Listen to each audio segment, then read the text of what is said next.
Our guest today is an expert in communication, and he's going to tell us about a tool that will help you better communicate with 75% of the population in everything you do, from sending emails to running meetings, recruiting, sales, managing teams, and anything else that involves communicating to another person.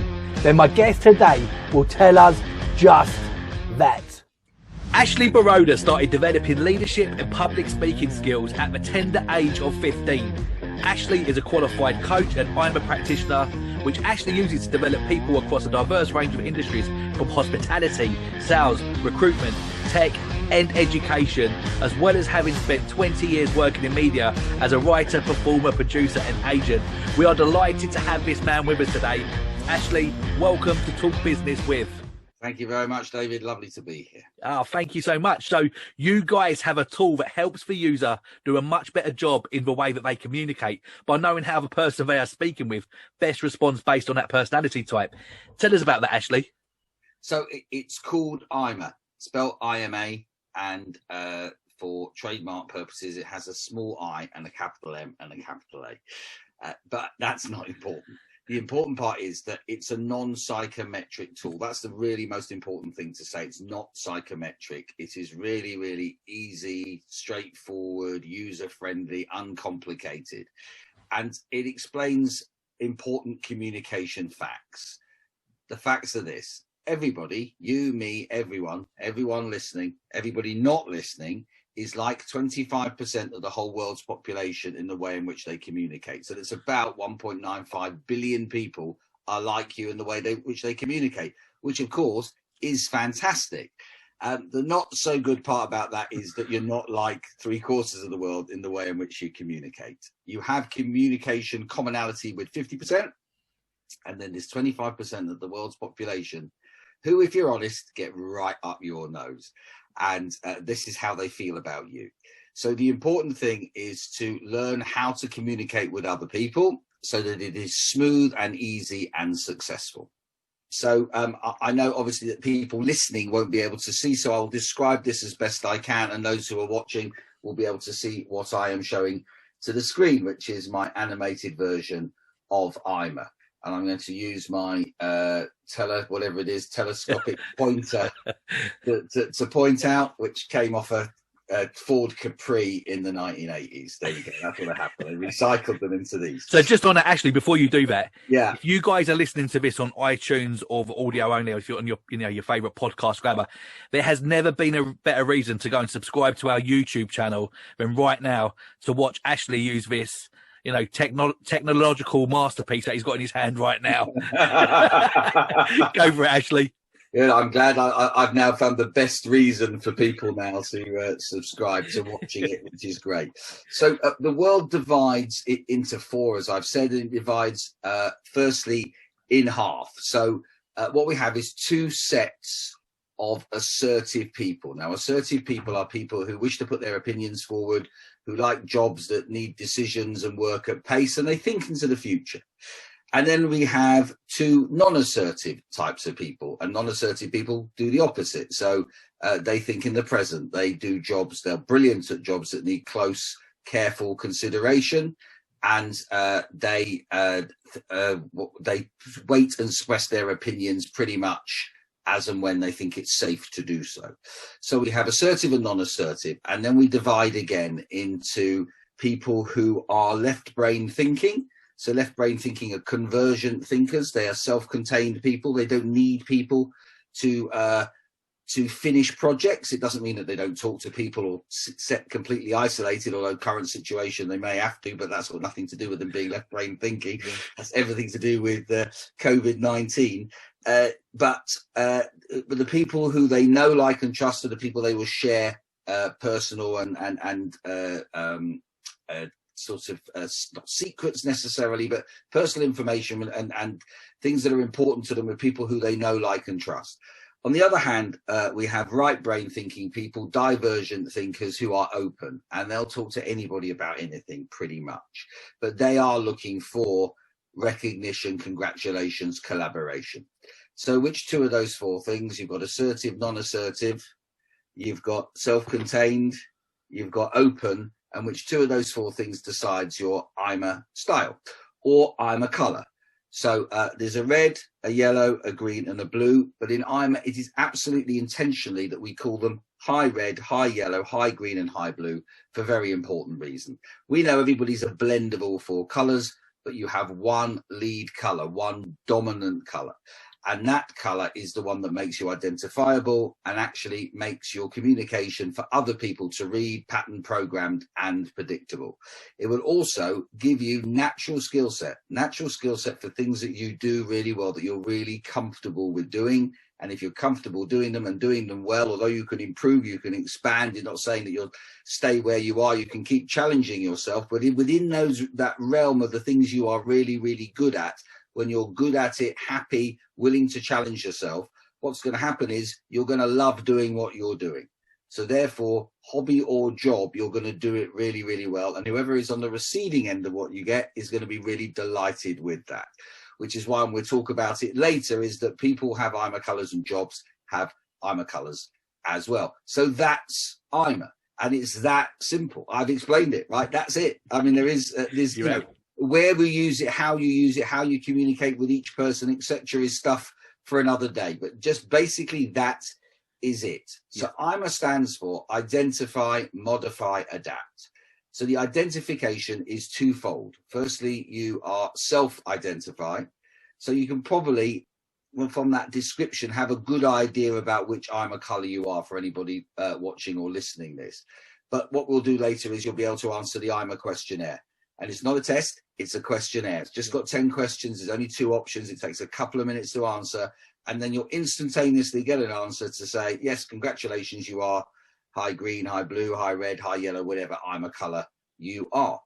That's it. Then you know that. So that's the first identification. And the other reason, really, there are 2 reasons, I think, for self-identification, which are important, is firstly to become self-actualized so that you know the impact you have on other people, both positive and negative, but you know how you come across. And the other reason is to, as I mentioned before, celebrate all those things you're really good at. So for those of you who are listening to this, I'm now holding up my most expensive prop, which is elasticated rubber band. It's a nice one. You have to imagine that this is your comfort zone.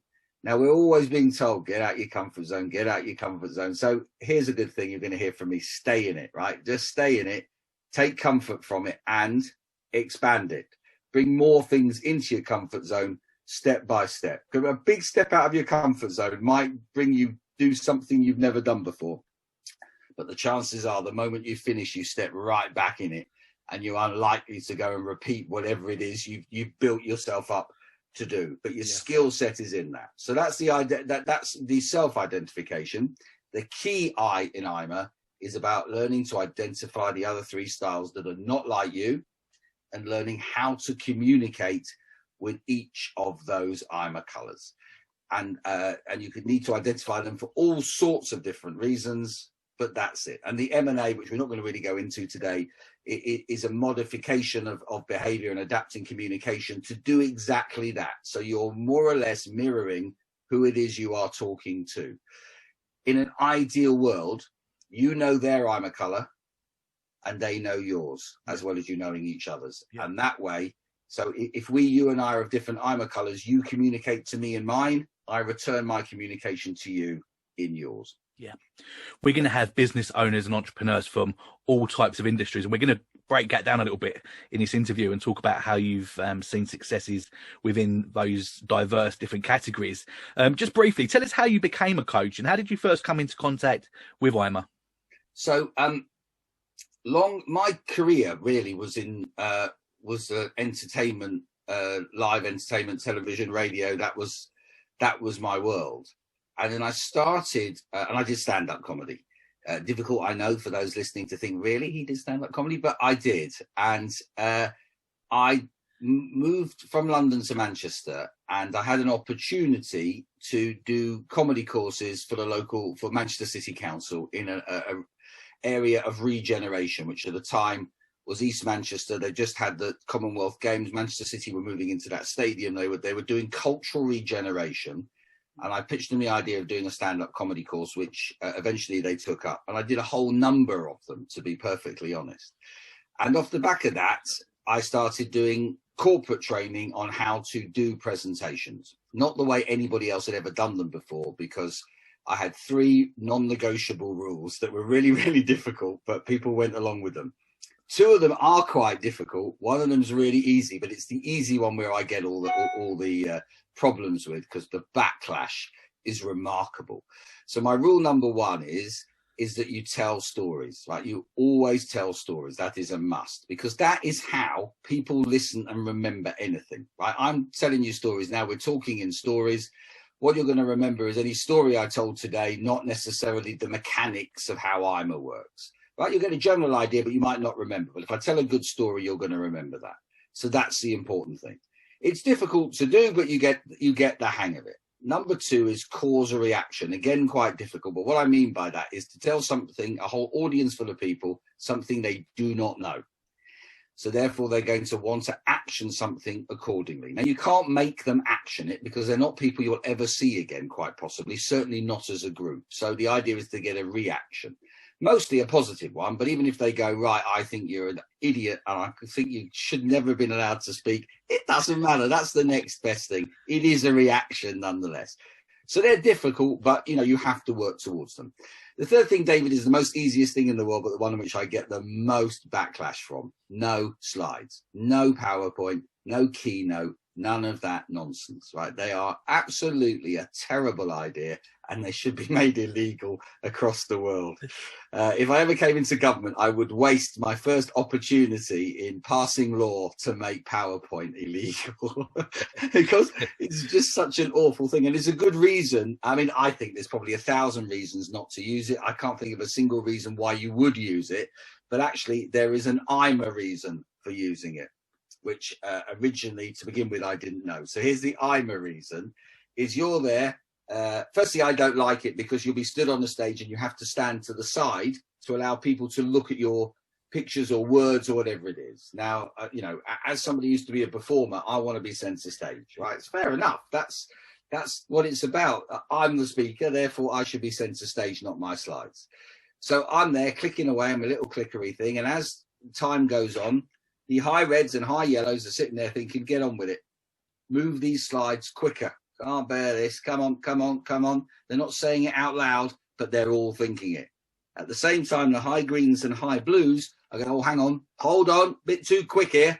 I need time to absorb what it is you're putting on the screen. But when you speak, people build into your pace. And also they can stop you and ask you questions. There's not a confusion. There's also not the idea that actually what happens is you end up staring at the screen and not listening to the presenter. So that's the reason.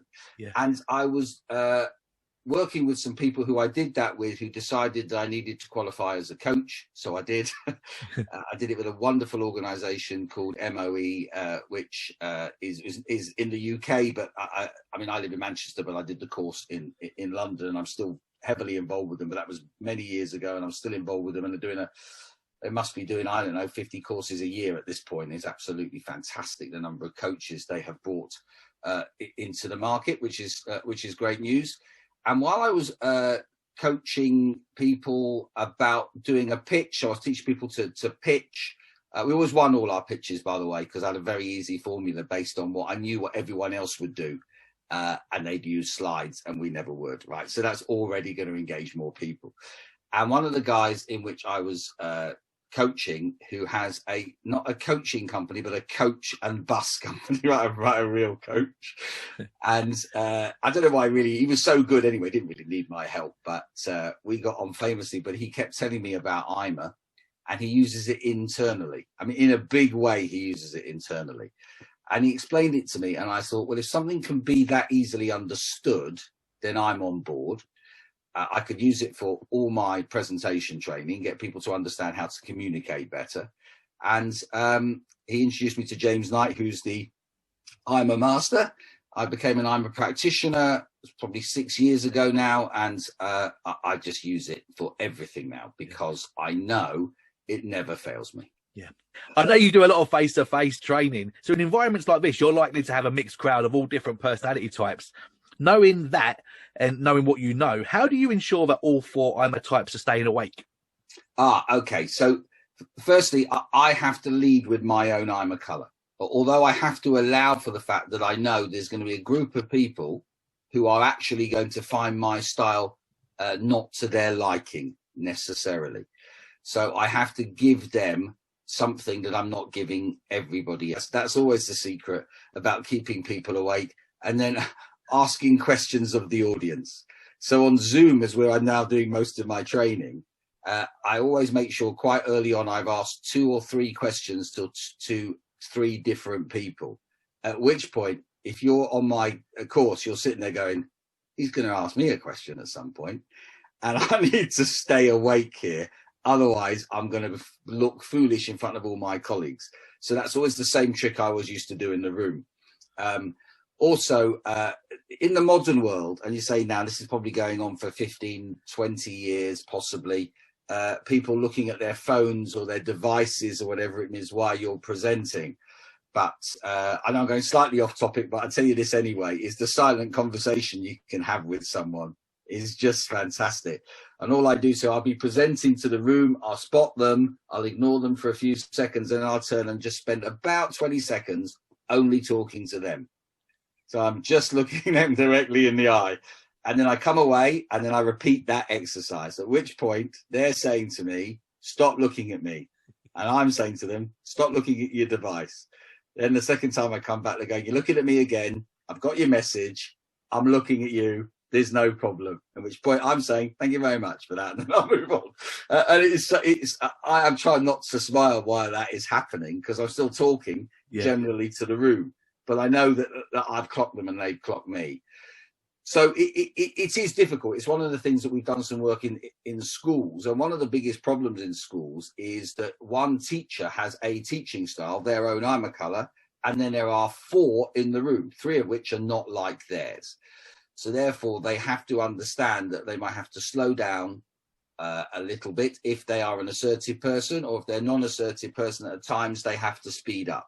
So you're just going to have to vary the way in which you communicate at that level so that everybody gets everything, which is exactly why not to use slides. You can see that now, because that's not going to make any sense. So quite often I will present in my style, and then I will slow down and ask people questions, ask them if they want to ask me any questions.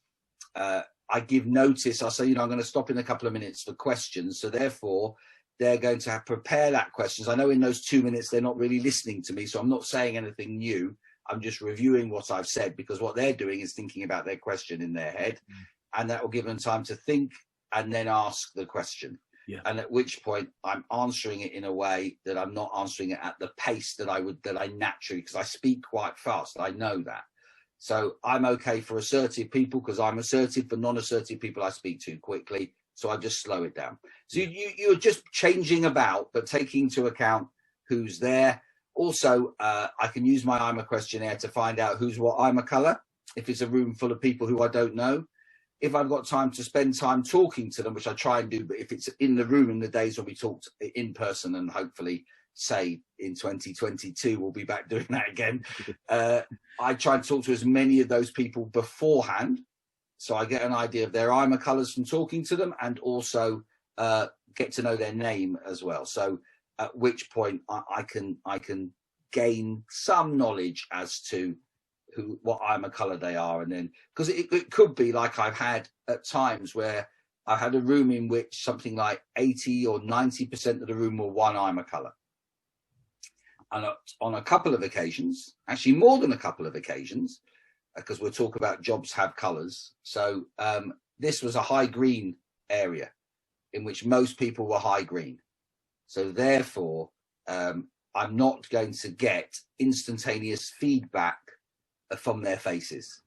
So I don't really know how much they're enjoying it at that point. So I do need to stop to ask them questions so I can start to engage them. So at which point I'm making it an almost entirely high green presentation, because that's who the people in the room are. I've had ones where everybody's high yellow, which means it's really loud and noisy and there's loads of feedback, and people saying funny comments and doing various things. So therefore, you just pick up the pace and continue in that way. Yeah. For those people listening that may be involved in marketing, how can iMA be used to help deliver better results engaging their audience? Well, marketing is really interesting, because one of the things that because marketing is quite a one-size-fits-all solution quite a lot of the time. And what I'm trying to do is break the one-size-fits-all solution model and try and make it more specific to each of the styles of communication. People also respond to messages in a completely different way. And therefore, actually, for marketing, you need to think who your market is, what iMA colour is most likely and dominates that area, and then tailor it specifically to that, or have 4 versions, if necessary, of your marketing message. And some people might poo-poo that, but if you look at McDonald's is a great example of how, if you think about McDonald's advertising campaign, there's normally more than one running at the same time. They're running aimed at different ages, at quite often different demographics, regionally, and even middle class, working class. They've worked that all out. So at the moment, there's one about delivery, and then there's another one about a mother who gives her old car as a birthday present to her son. Do you mean? And these are all running at the same time. So, you know, some will be more about, you know, Happy Meal related or whatever it might be, but they're still running them at the same time. So marketing doesn't have to be a one size fits all. And we know that it isn't, because also, as I said, people respond differently depending on their iMA colour. People buy differently because of their iMA colour. One of the things, if you go on a sales training course, the trainer will probably say that people buy from people. Well, arguably, I'm not sure that's right, actually. I know that certainly that right brain thinking people buy from people. So high blues will buy from you if they know that you're a nice person and they feel safe in purchasing from you and need reassurance. High yellows certainly buy from people, mainly from each other, right? They mainly buy from other high yellows, and they're going to do it based on their relationship with you as a person. High greens are much more interested in the product and how it works. And high reds, it's about how much better they're going to make them feel. Is it going to save me time, save me money, make me better, get ahead of the competition? Yeah. That's what they're interested in, right? And at the end of it, they're going to try and get a better price from you, quite simply. They're not bothered about the relationship with you. So therefore, you have to allow for the fact. So I'll just quickly run through. This reminds me to do this. I'll get my pointer back out. So high reds are goal-driven people. Yeah, that's what they do. They're very, very assertive. They get on and do things, and they lead, and they want to succeed. And they're very, very time aware. Their time, right? They decide. If you spend 3 hours in a conversation with a high red and you're not a high red, it's because they have decided they're giving you 3 hours. If it's 20 minutes or 3 minutes, it's because that's what they've decided. And that's how you communicate them. It's about, like, you know, be dynamic, be brief, get out of their face, right? That's exactly what it is they're looking for.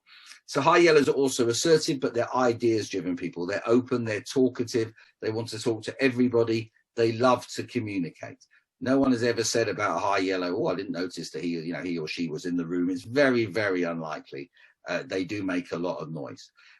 So high greens are non-assertive, self-contained. They are thoughts-driven people. So they're great at detail. Accurate is a very, very important part of their life. They will be very accurate with you, and in return, that's what they want. So communicating with high green is about detail and accuracy a lot of the time. And high blues are open, and they're not assertive, but they're amiable, warm, friendly, feelings-driven people. So always say the most important thing is identify the iMA colour you're with. If you know they're high red, don't mess with their goals, right? Don't get in their way. You're going to get hurt, right? That's how that's going to work. They're going for it anyway. With high yellows, don't mess with their ideas necessarily if you want to keep on board with them. But equally, if you don't like the idea number one, they have hundreds of others. So it's just a case of picking one that they like, really. High greens to say, don't, give them time to think. Silence is something that you ask them a question and they don't answer. Don't fill the gap, right? Just wait for them to speak. Otherwise, you might throw them off because they've got something brilliant to tell you.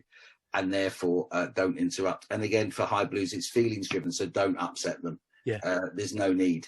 When they're at their greatest when they feel confident and happy, and they love communicating and love talking to people, but they might not necessarily initiate a conversation with you. You might have to start the conversation, but you'll get a very warm welcome when you do. Whereas the assertive version, a high yellow, is going to start a conversation with you, whether you like it or not. And for those of you avoiding conversations with high yellows, just don't look them in the eye, right? Once you give them eye contact, that's as far as they're concerned, that's the key to the door, and they're going to have a conversation.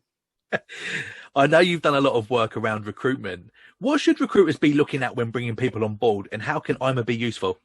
Right. Okay. Now, this is something I feel really, really passionate about, because there's a lot of people who are miserable in their work. There are people who get recruited and then have to leave. I was told recently, and I've got the figure written up, so I'm looking for those looking at me slightly above the screen, because I've got it written down, 3,515 working days in our life. 3,515, that is loads.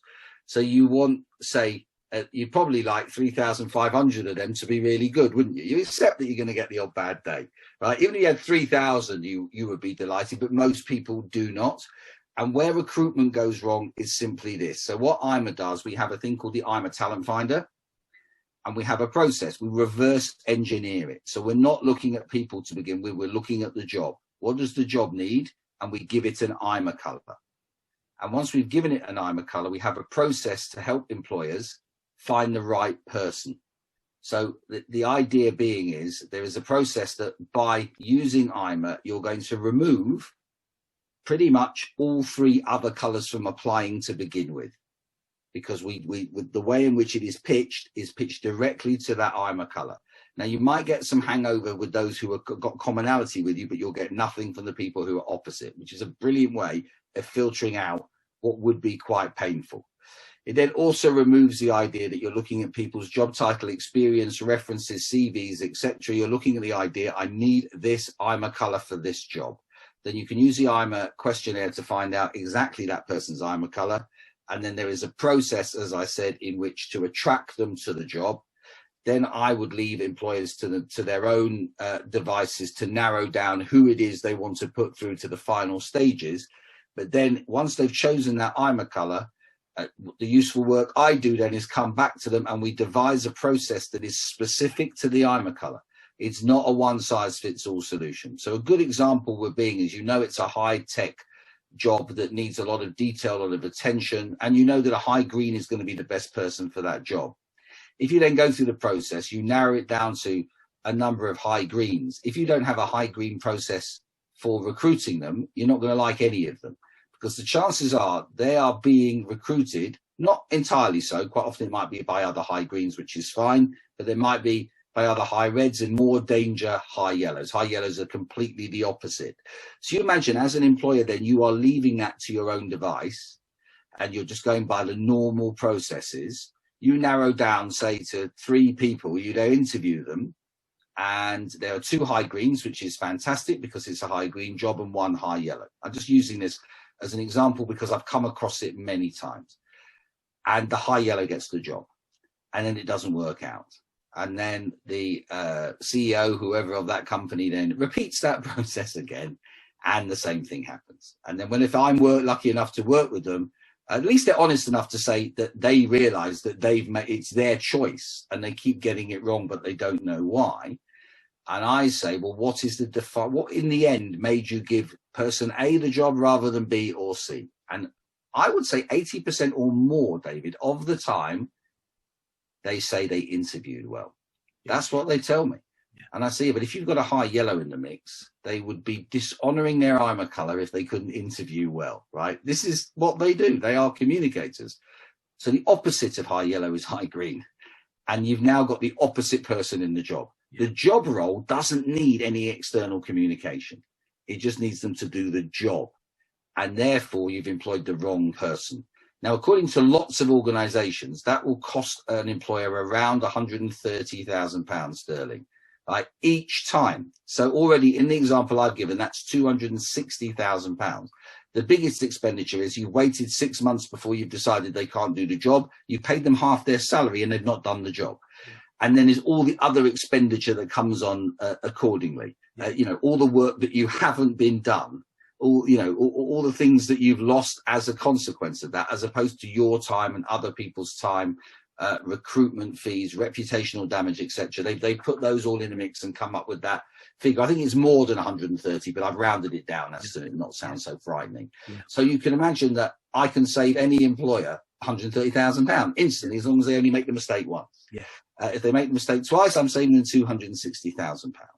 And the idea is they still have to choose which person they want. I'm not going to do that for them, and I'm not a recruiter, but the recruiter obviously can help them do that. All I'm doing is putting a system in place that's saying this job is for a high red, high yellow, high green, or a high blue. This is the process for doing so. And then you can choose which one of the high red, high yellow, high green, high blue you want, as opposed to choosing the person from a whole pool of IMA colours, depending on job title. Is a terrible problem. If you then say you recruit, I've had this in a company where they wanted a relationship manager, high yellow job, they have a high green. And I said to the CEO, how come?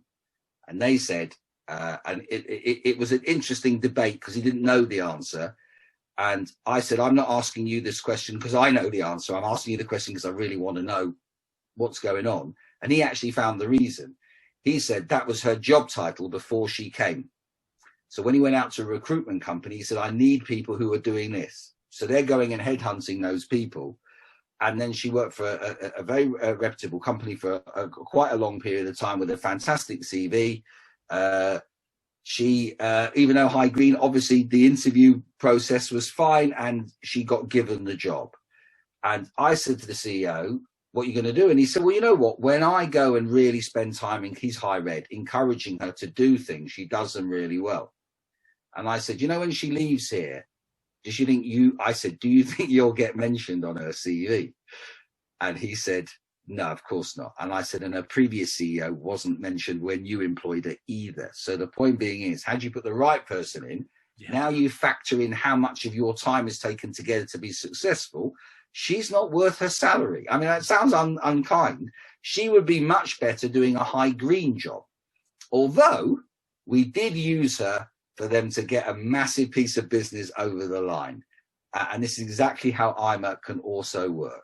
So they have an existing customer who's high green, tech company, and there was some more business for them to be done. But the head of sales, quite understandably, is high yellow and very fast talking and likes to just, have meetings with people, have fun with people.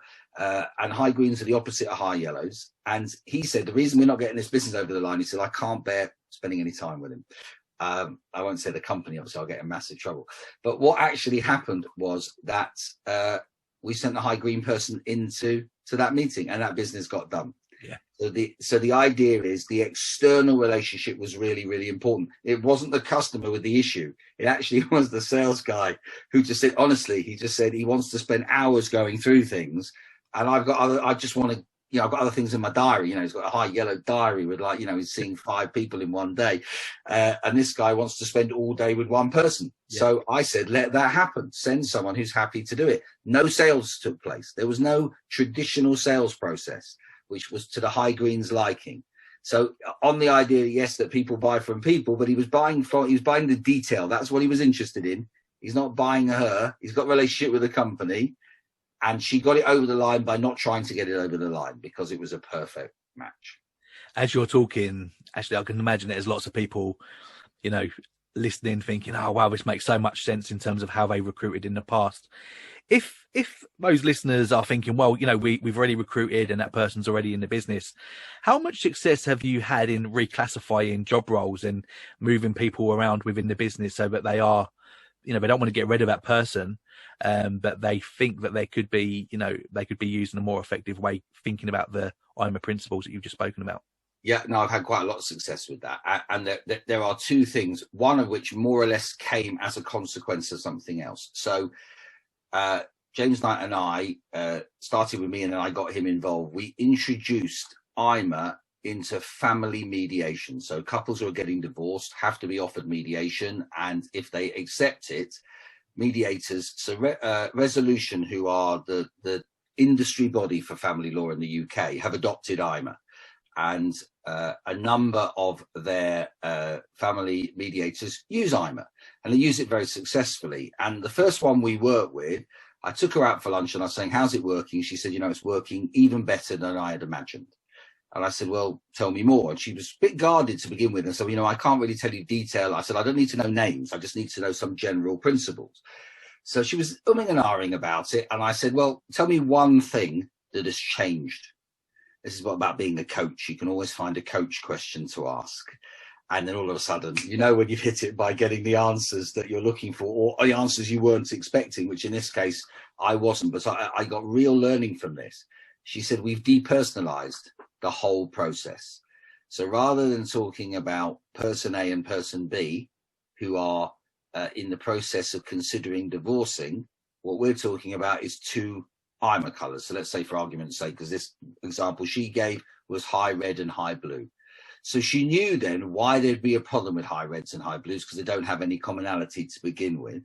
So she had a conversation with him individually, asked him to answer the IMA questionnaire, and then she gets the answers. And when she first meets, she can discuss about IMA and why you would clash and what would happen and how high reds communicate, how high blues communicate, what they like, what they don't like, based on the training I had given her. And of course, people are laughing at that because it's depersonalized. That's the point. They don't take it personally. And you're high red. It's so far away from being that person. You go, yeah, I'm like that. And they go, yeah, he or she's like that. And that's how that works. Also reckon there were 3 less mediation sessions, or was it 2 less mediation sessions? I can't remember, as a consequence. But I learned from that depersonalization. This is going to be useful. So I worked with a client, one of my coaching clients, and he said, I have a problem where I want to move people. He had a PR company. I want to move people around accounts, and people just don't like moving, which is true. People don't like change.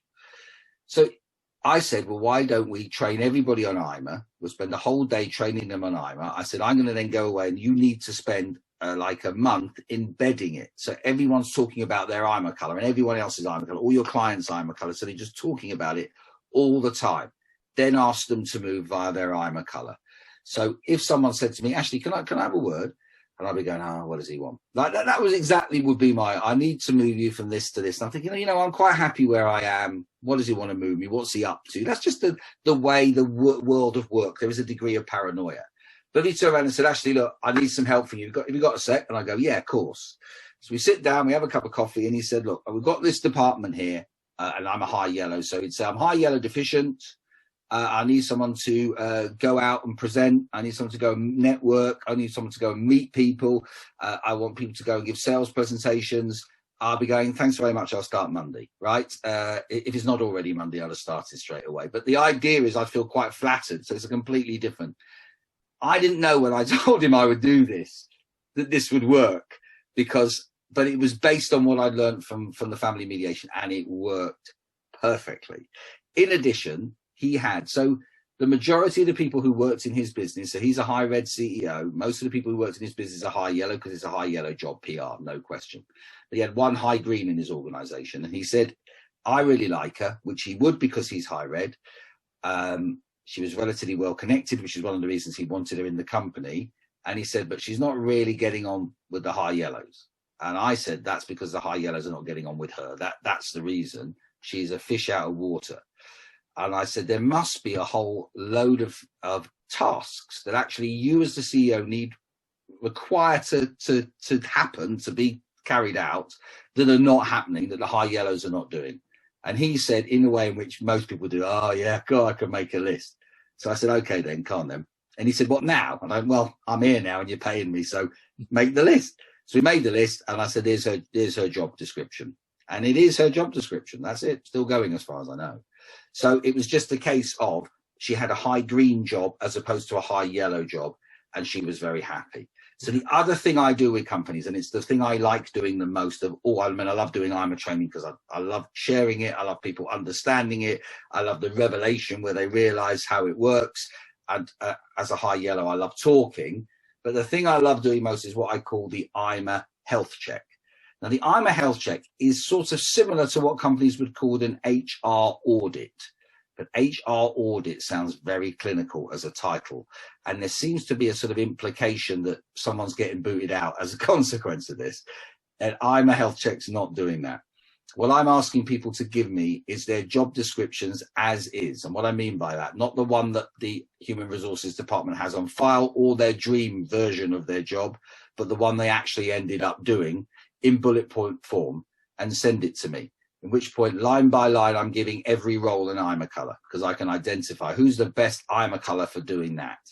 So if, for instance, they are, like me, a high yellow, and there are 3 roles which are high green, those high green roles are coming out of my role.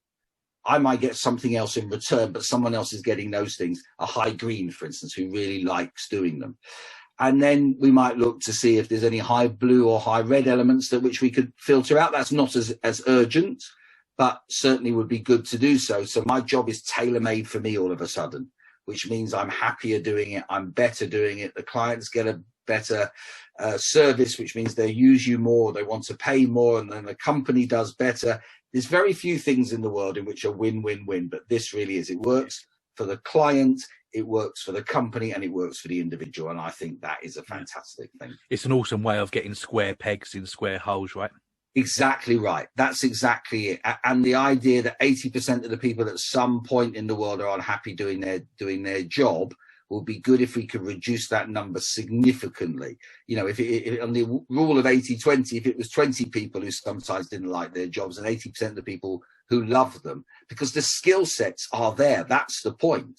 But the point is that if you're measuring people incorrectly and giving them the wrong jobs, I'm not saying that they can't improve or learn it, but at the pace in which you need things to happen, it's not going to work for you. Yeah.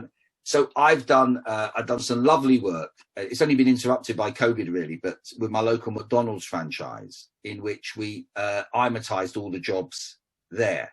Now, there are 3 restaurants in the franchise, and to begin with, for various reasons, only one of them took up IMA.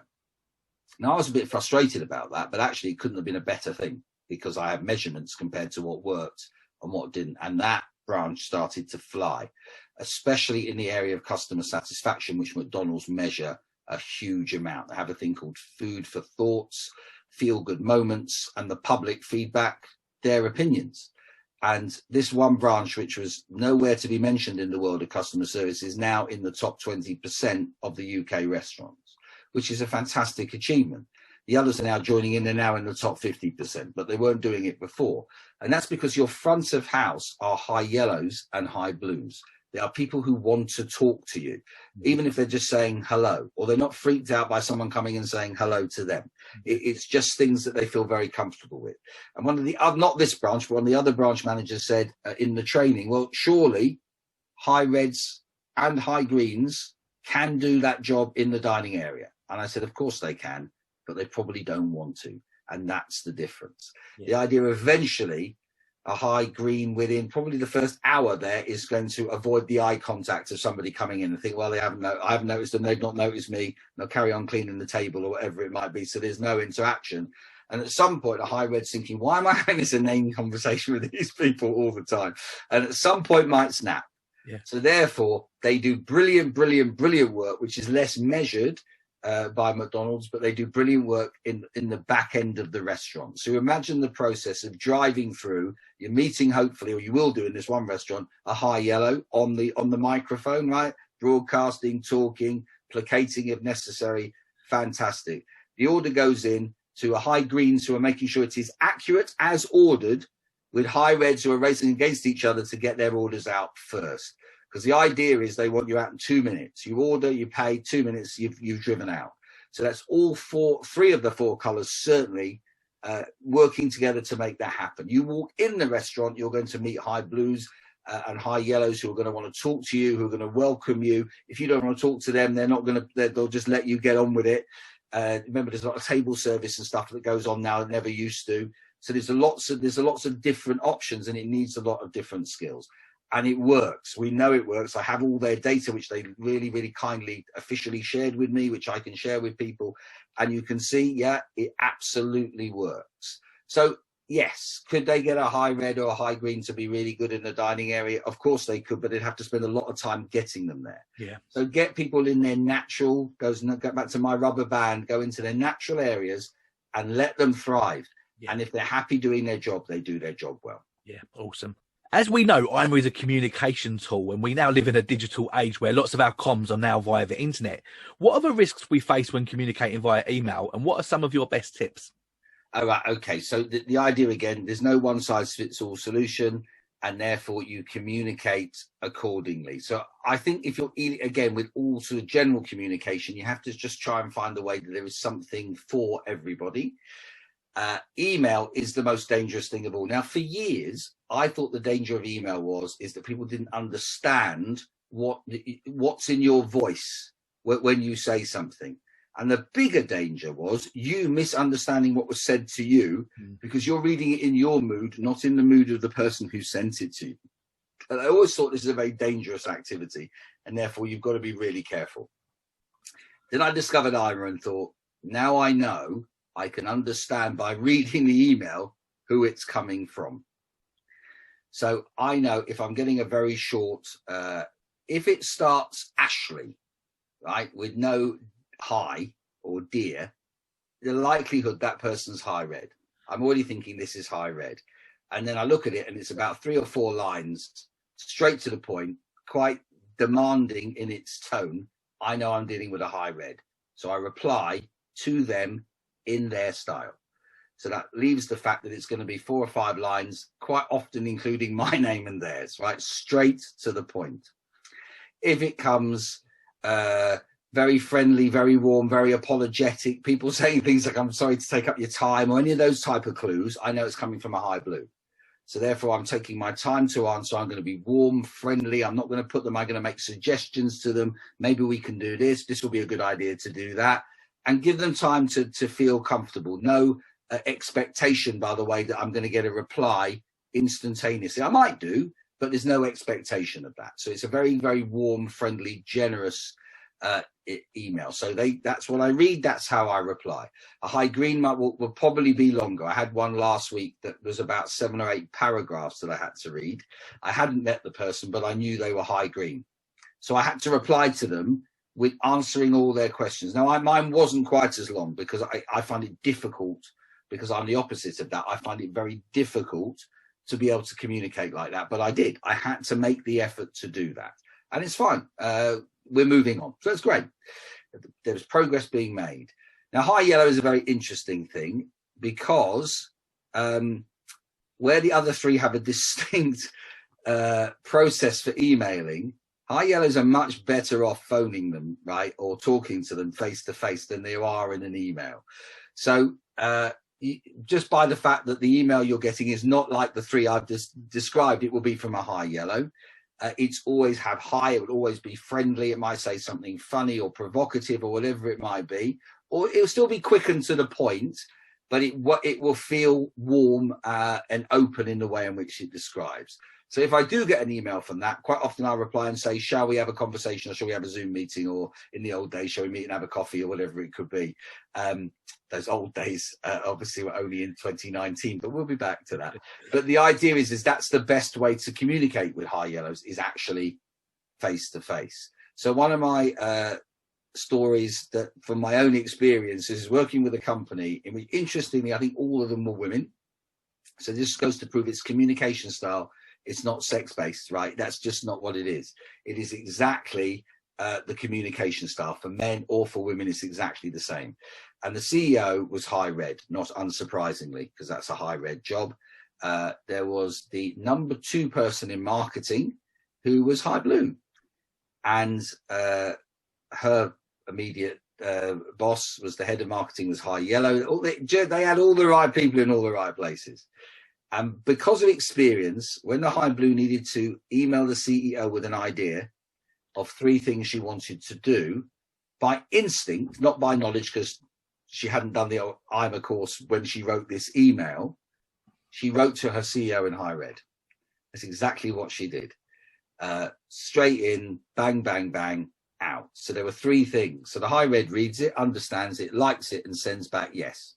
That's what the email said. Yes, 1 word. Now, I know, and she knows, that meant all 3 things. But the person receiving it, because she's high blue, didn't. So she thought about it for a while, worried about it, and then thought, well, I need to know. So she went back for clarification.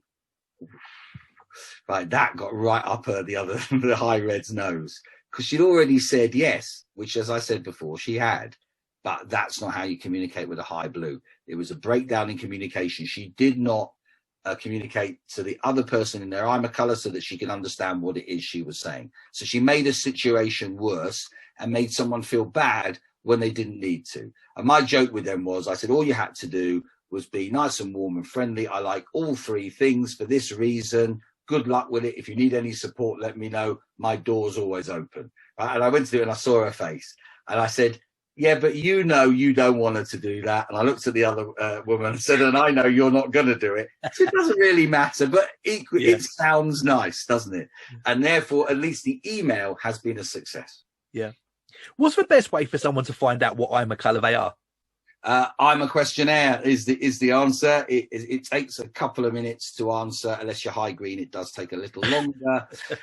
It's ashleybaroda-ima.com, which I'm sure will appear in all your correspondence, David. So it's ashleybaroda-ima.com.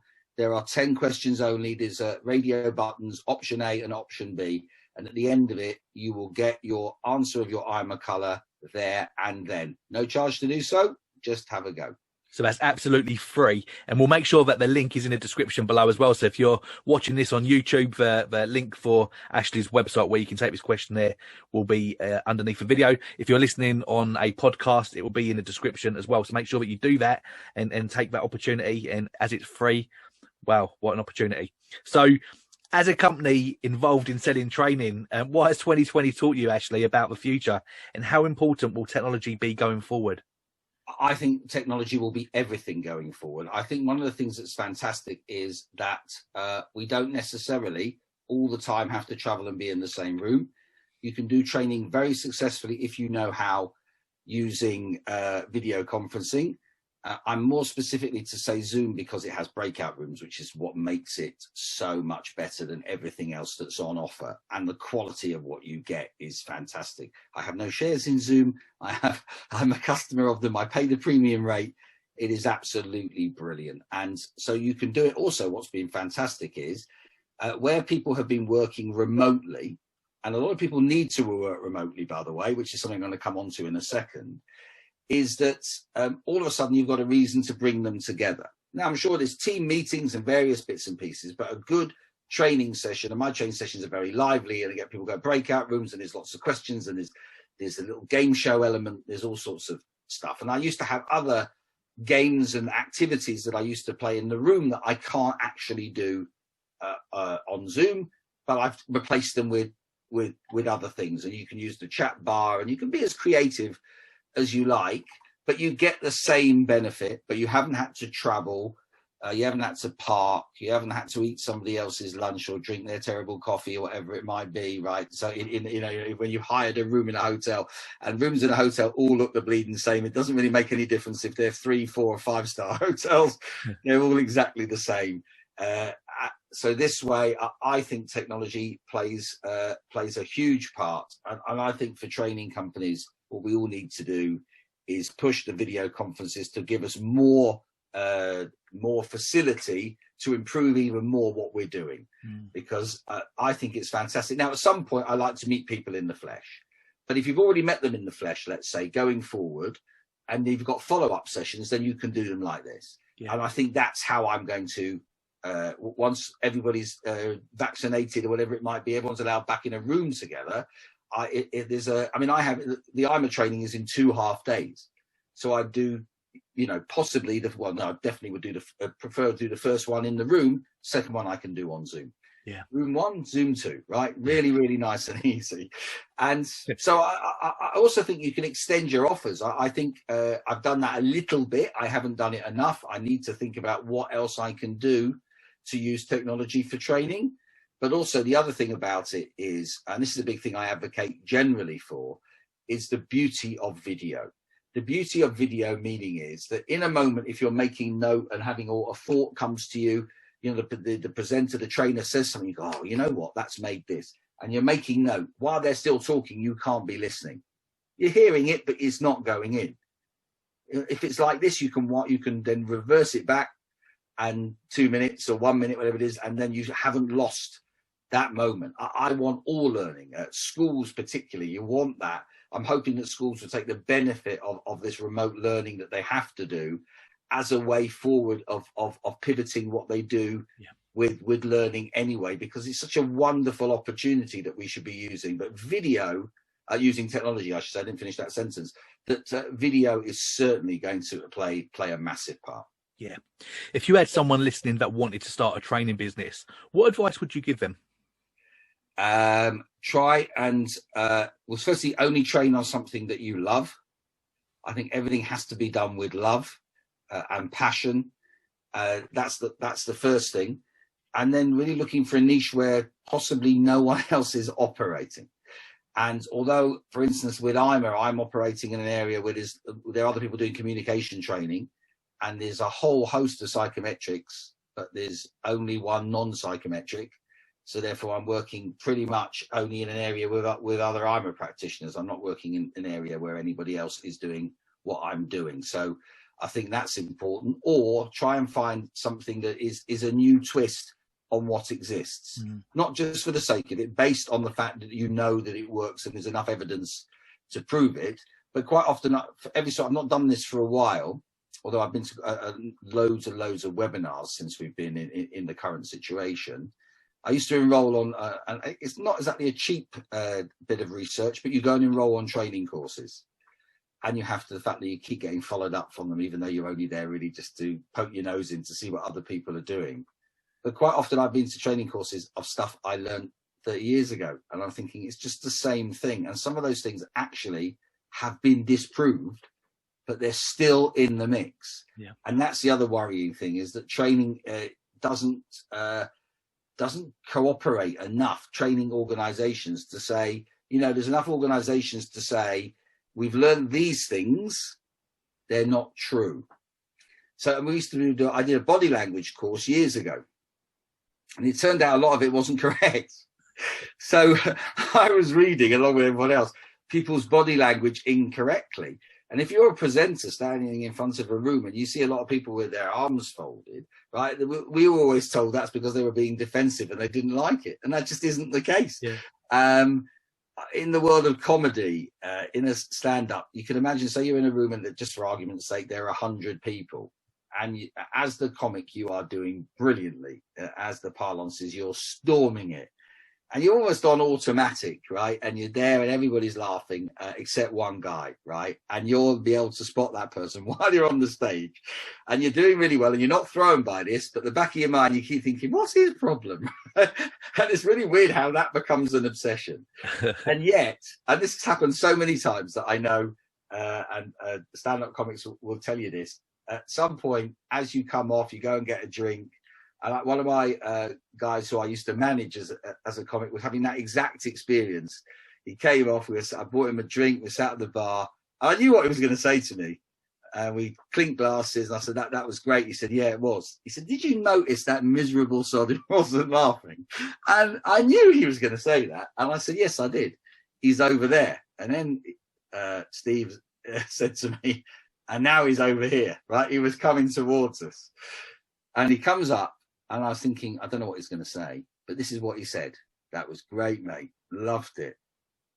We were both stunned. So he's high green. That's what it turned out to be. I didn't know about iMA at that point. And I said to him, look, excuse my butting in, but I watched you and it didn't look like you were enjoying it. And he said to me, no, I laugh internally. So I said, when you go to a comedy club, just do us all a favour and laugh out loud, right? It's just much easier. It is. I know that he's getting paid to do this, but the currency really is in laughter. And that's what he wants. But I now understand that he was loving it and probably processing the jokes or doing whatever he was doing. And he wasn't showing that on his face. Yeah. So also I know there are people who cross their arms because it's comfortable, not because they hate what I do, because I can tell from their reaction in other areas that they're really participating full-heartedly. Yeah. Ashley, thank you so much for your time. I've really enjoyed speaking to you today. Do you have any closing thoughts? And also, please tell the listeners how they can keep in touch with you.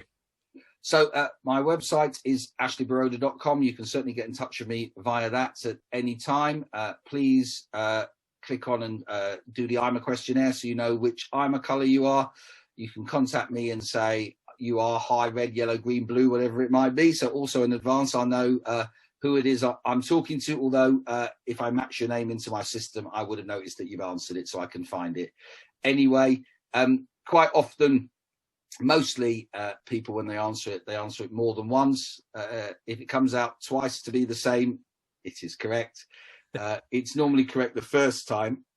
Sometimes people answer, so high reds sometimes come out high yellows or vice versa. High reds might come out high greens, high blues, high yellows. Just by answering one or two questions when you're not sure, it might throw you into the one you have commonality with, but certainly won't put you in the opposite one. High blues won't suddenly become high reds, right? That's never going to be the case. Yeah. Because I had one the other day with some training, actually with Association of Coaching, where there was a woman there who I could tell was high yellow. Everything about her is high yellow, and then she came out as high red, and I said, just answer it again, right? No prompts, just answer it again, and she came out high yellow. But again, what happens is in time you get used to being able to identify people's IMA colours, not always necessarily on video conferencing, although you can for the most part, but you definitely can do it in person without any doubt, and from their emails and from their telephone calls. Ashley, brilliant. Thanks again for your time. I'll put a link to your website address in the links below. Look forward to speaking to you again sometime, Ashley. That would be great, David. Thank you very much for your time.